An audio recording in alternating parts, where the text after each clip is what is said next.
Betul-lah tu.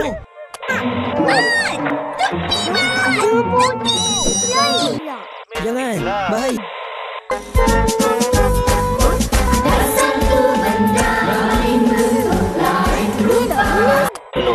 Kaulah yang buat aku kemalangan tadi.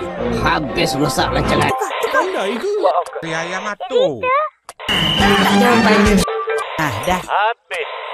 Tengok yang ni pula. Bahaya lah. Hebat.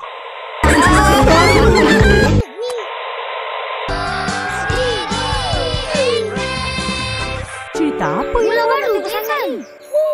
Cerita saja Nufi. Bapa aku belikan. Cerita kartun je kot. Mana kartun?